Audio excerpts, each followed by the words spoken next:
Bine v-am găsit, dragii mei din Zodia Capricorn, oriunde v-ați afla. Iată-ne din nou împreună aici pe canalul meu, Tarot Flori de Loto. Eu sunt Nina, pentru cei care nu mă cunosc și care poate sunteți pentru prima oară aici pe canal. Sunt gazda voastră, ca de fiecare dată, la fiecare lectură. Trebuie să vă spun că sunt tare bucuroasă să vă am alături și am simțit toată energia voastră pozitivă prin intermediul comentariilor, prin intermediul like-urilor și al simplului fapt că ați fost prezenți la fiecare lectură pe care eu o public.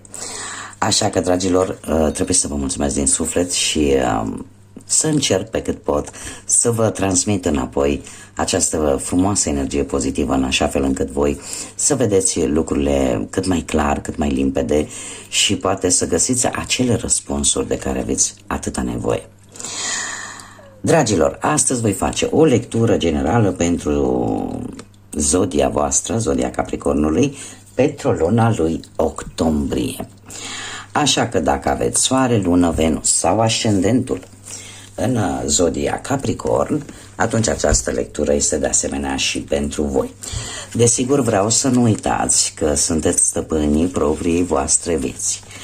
Așa că luați decât acele informații care rezonează cu voi, iar restul lăsați-le să zboare în univers, pentru că sigur sunt pentru altcineva din zodia Capricorn.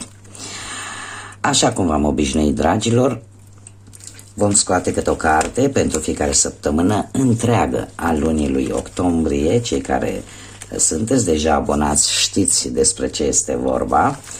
Și haideți că mai avem o carte. Așa, bun. Și avem prima săptămână din octombrie, avem Punga, care ne vorbește de ceva important, cum ar fi, de exemplu, ori un nou job, ori pur și simplu ceva care pe voi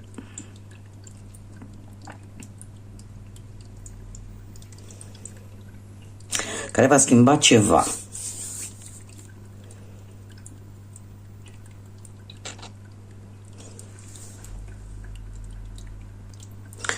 Aș zice că ori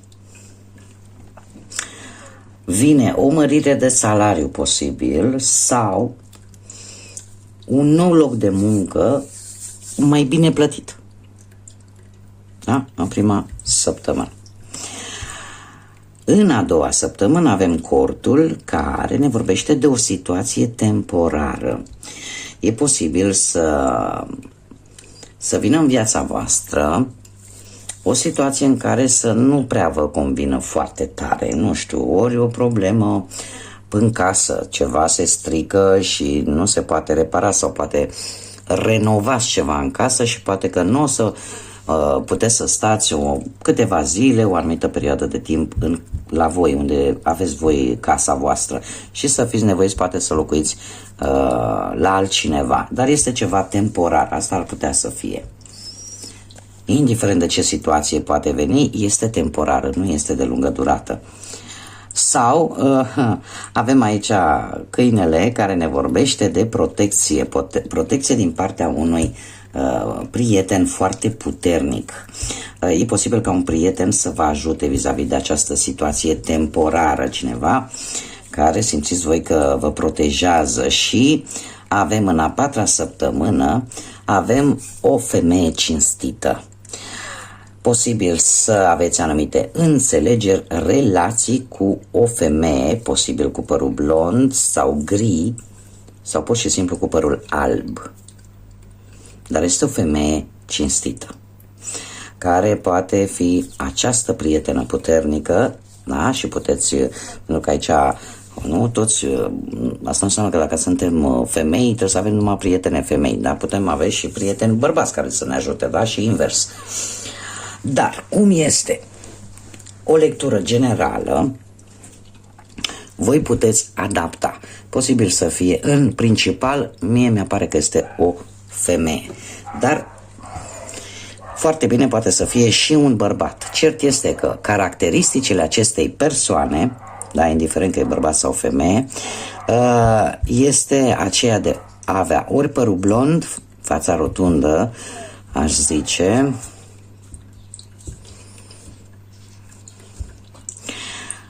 Părul blond, părul gri sau chiar alb.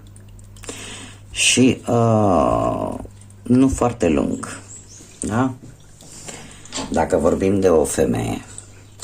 Cert este că are așa un pic fața ovală, mai degrabă aș spune, ovală spre rotundă. Și posibil cărare pe mijloc, nu e obligatoriu. Bun, haideți să vedem ce ne spune acest oracol al trandafirului mistic. Ce vine pentru dragii mei din Capricorn în luna lui octombrie? Să vedem ce ne spune. Hai că nu vrea să intre. Cineva care vă urmărește pentru că e frică că va fi abandonat, abandonată. E cineva cu ochii pe voi, dragilor. Cine e cu ochii pe voi?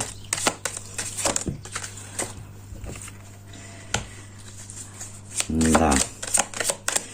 Mai ales cei care sunteți într-o relație, spune că mare grijă că e cineva aici foarte, foarte gelos, geloasă. Încă o carte, te rog. Asta e, dragilor. Haideți să vedem despre ce e vorba aici. Că aici sună ca într-un roman feuilleton. Este cineva care, ori voi, urmăriți pe cineva de teama de a nu fi abandonați. Poate să fie și acest lucru, sau cineva este, vă urmărește așa, e cu ochii pe voi ca pe butelie. De ce? Pentru că are un soi de codependență și din aceeași teamă de a nu fi părăsit. Acum, voi ar trebui să învățați din trecut. Și poate unii dintre voi tocmai de aceea sunteți mai mult decât precauți. De ce? Pentru că probabil în trecutul vostru ați mai avut parte de tot felul de înșelăciuni, de decepții, mai ales pe partea asta amoroasă, și atunci vă gândiți, domne, chiar nu vreau să pierd persoana asta, mai bine sunt eu atent acolo să văd orice mișcare. Cert este că veți ajunge la o înțelegere, veți ajunge la un compromis foarte mare. Unii chiar pot decide să se căsătorească. De ce? Pentru că există atracție între voi. Există o foarte, foarte mare atracție între voi. Efectiv. Și o spune că dacă vorbim de cei care sunteți într-o pereche, dom'le, voi, deci este o atracție fizică, nu că e foarte, foarte puternică. Și de aici probabil și acest sentiment ușor mai mult, aș spune eu, de gelozie. Vreți să vă faceți amintiri cu această persoană, vreți să învățați să lăsați trecutul în urmă și în felul ăsta să mergeți înainte cu această persoană, și se pare că veți reuși de-a lungul lunii lui octombrie. Nu știu, unii dintre voi e posibil chiar să semneze vreun certificat de căsătorie sau și în felul ăsta să vă dați seama că aveți parte de o dragoste necondiționată de absolut nimic.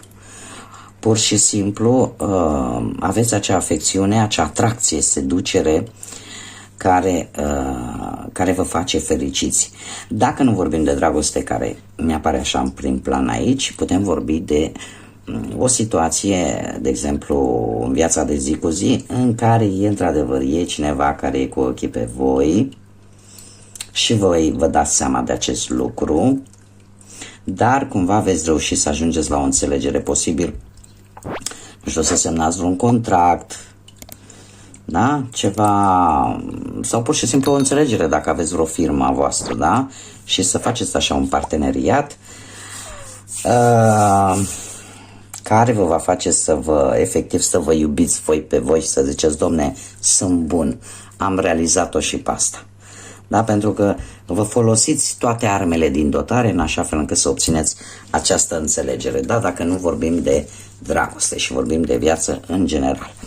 Bun, dragilor, haideți să vedem ce ne spune tarotul. Ce vreau eu să vă mai spun în afară de faptul că va trebui să vedem acum ce mesaje, ce energii, ce sfaturi ne dă și tarotul, această persoană pe care am descris-o un pic mai devreme, în afară de faptul că poate reprezenta pentru unii dintre voi perechea voastră sau o persoană care are ceva legătură cu relația voastră amoroasă, poate reprezenta foarte bine și o persoană cu care, nu știu, să faceți o înțelegere, cum bine am văzut, din punct de vedere profesional, da? Nu este neapărat legată numai și numai de dragoste.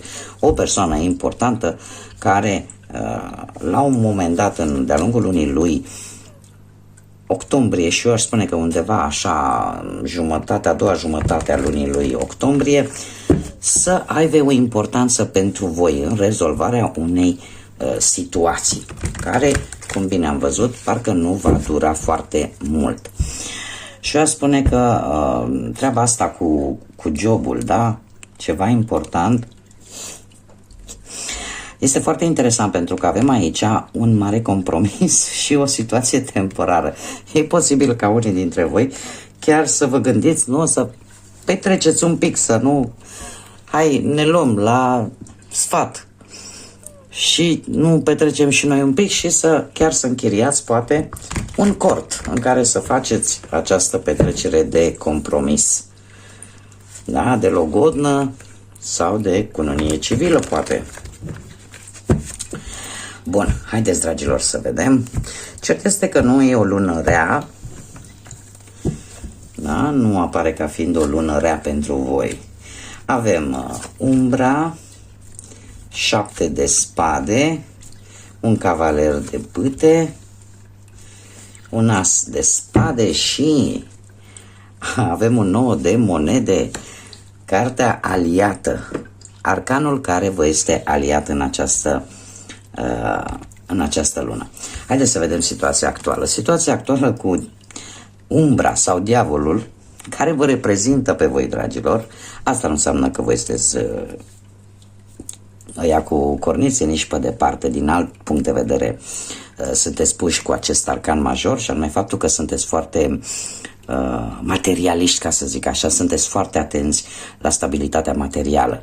Iar știm foarte bine că banii au fost inventați, nu, de oameni care se spune că au fost oarecum influențați de diavol. De ce? Pentru că noi, când am venit pe pământ, Dumnezeu nu ne-a dat și bani. E ceva ce am inventat noi și cum se întâmplă foarte multe lucruri din cauza banilor, atunci banii niciodată nu o să aibă o conotație pozitivă din punct de vedere spiritual. Da? Bun. Deci, situația actuală cu diavolul, ce spune?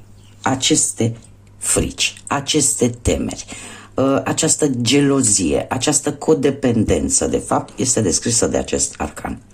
Tot ceea ce este neechilibrat, tot ceea ce este dus la extrem, este exprimat prin acest arcan major. Cum de asemenea, eu aș mai putea să spun că interesul vostru pe ceva material este unul foarte accentuat, sau a fost cel puțin accentuat până în prezent din punctul ăsta de vedere material.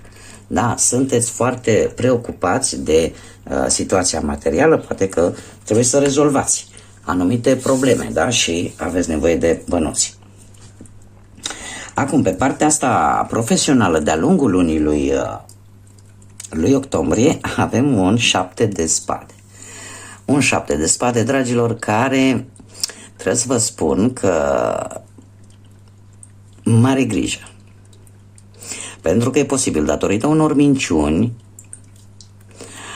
sau a unor combinații, din punctul ăsta de vedere profesional, la locul de muncă, e posibil ca șefii să nu mai aibă așa mare încredere în voi. Asta dacă aveți un șef, da? Dacă nu sunteți proprii voștri șefi. Dacă aveți o firmă, trebuie să aveți un pic mai multă grijă cu angajații. Da? Pentru că sunt persoane acolo care nu mai pot fi atât de demne de încredere. Iar pentru partea asta în care există tentația de a intra în tot felul de combinații și în tot felul de asocieri dubioase, ar trebui să vă puneți întrebarea dacă sunteți dispusă să plătești un preț prea mare față de cât poți obține tu. Da? În general ne vorbesc de persoane în care nu prea poți să ai încredere. Da? Mai ales când e vorba de partea asta profesională. Bun, haideți să vedem cu banii. Cu banii avem un cavaler de bâte. Un cavaler de bâte care ne vorbește de acțiune. Ce v-am spus? Voi cu banii acolo să fie puși bine sub saltea. Dragilor, banii în luna lui octombrie ne vorbesc despre, aș zice eu, despre surprize bănești. E adevărat, nu vor fi cantități extraordinar de mari, dar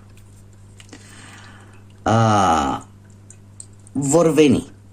Eu ce pot să vă spun cu această carte, cam același lucru care l-am văzut și aici. Mare grijă la tentații. La tentații înșelătoare, la poate persoane din jurul vostru care vă vor tenta, ca să zic așa, să cheltuiți fără măsură. Da? Și să încerce oarecum să profite de acest lucru. Ce aș mai vrea eu să spun vis-a-vis de acest cavaler de bâte?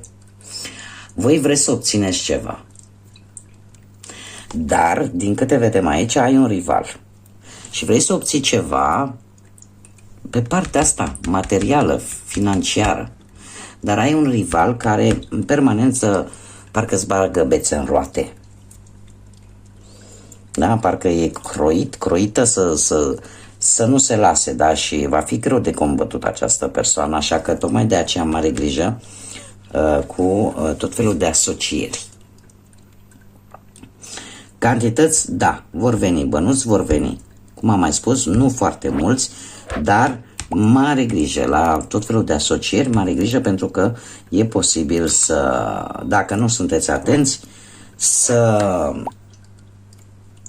aveți și, să cheltuiți așa nemăsurat.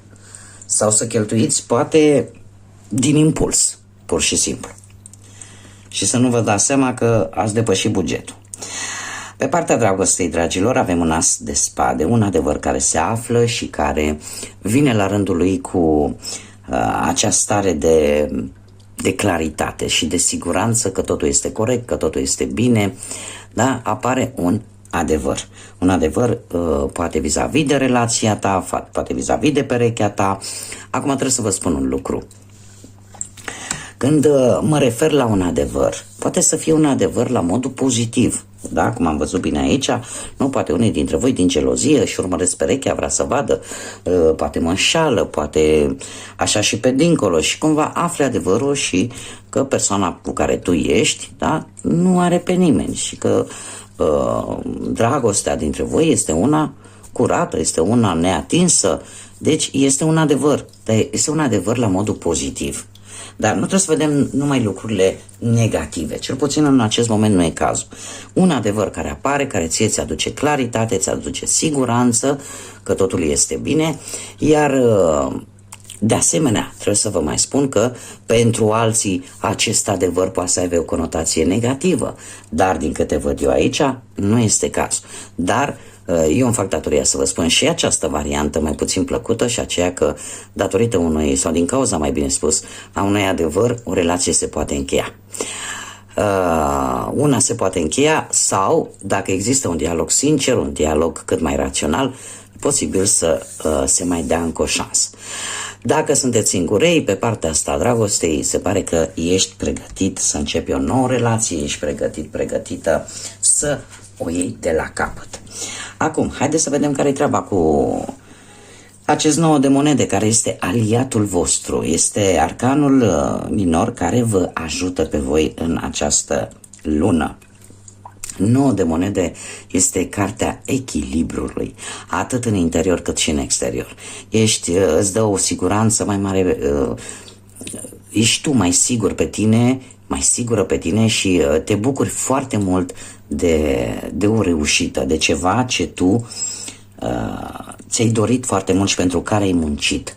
Este cartea care Posibil, nu știu, dacă vorbim pentru unii dintre voi care sunt trecuți deja de o vârstă, sunt la vârsta pensionării, ne poate vorbi de o pensionare în sfârșit, vin deciziile, da? Și în sfârșit poți să te bucuri de acea pensioară pe care ai obținut-o în urma unor ani munciți. Pentru alții ne poate vorbi de o avansare, da? Sau pur și simplu așa apare brusc un job care îți va aduce acea șansă de a crește și de a avansa din punct de vedere profesional. Dacă vorbim de bani și poate în ultima perioadă ai stat cam prost la capitolul ăsta, vei avea șanse să ai mai mult. Da?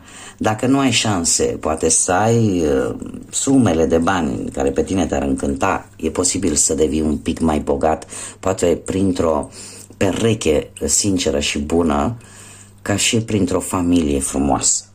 Și ăla este o bogăție, da? Nu toate bogățiile sunt relaționate numai cu banii, da? De multe ori ne simțim bogați dacă avem cu cine să împărțim cealaltă bogăție materială.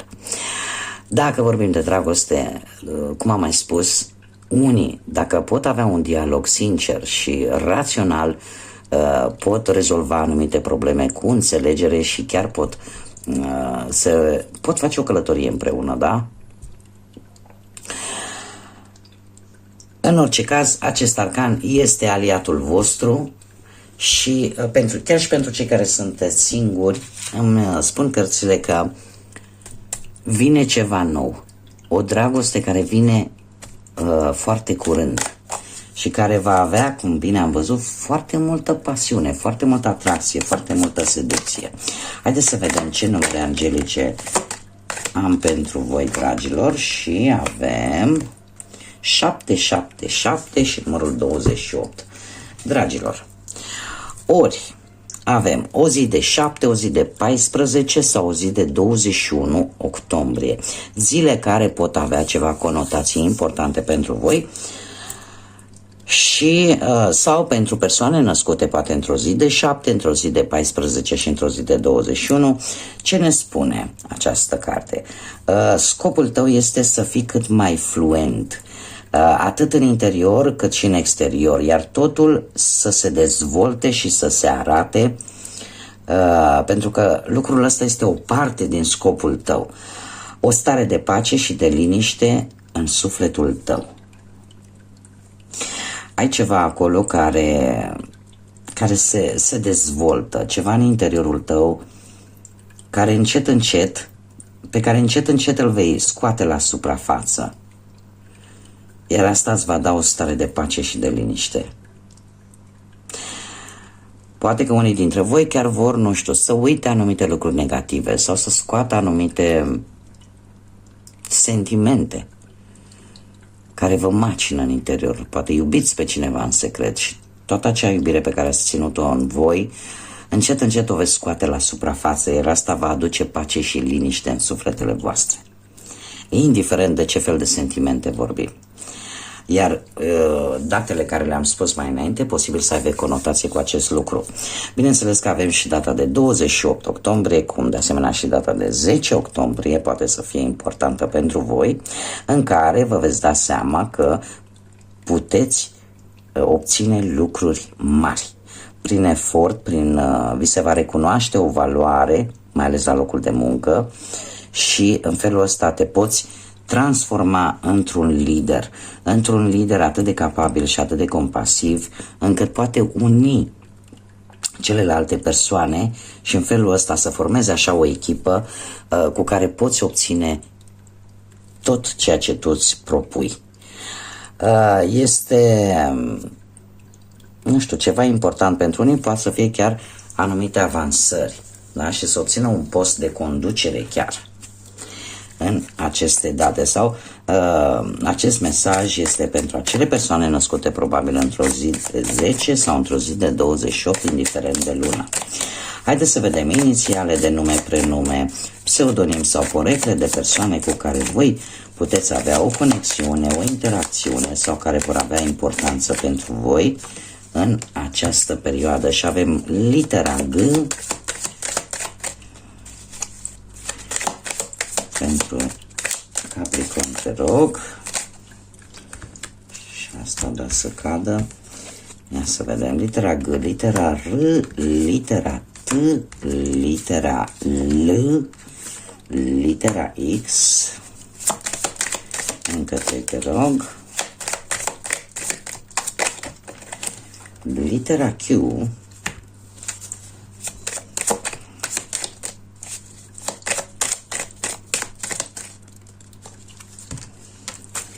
Și avem litera V și litera P. Inițiale de nume, prenume, porecle sau pseudonim de persoane cu care voi puteți interacționa în această lună sau care au o anumită importanță sau vor avea o anumită importanță pentru voi. Bun, dragilor, aceasta a fost lectura generală pentru luna lui octombrie, urându-vă tot binele din lume, urându-vă multă claritate în gânduri și tot ce e mai bun. Până data viitoare, când ne vom revedea, să fiți iubiți, dragilor!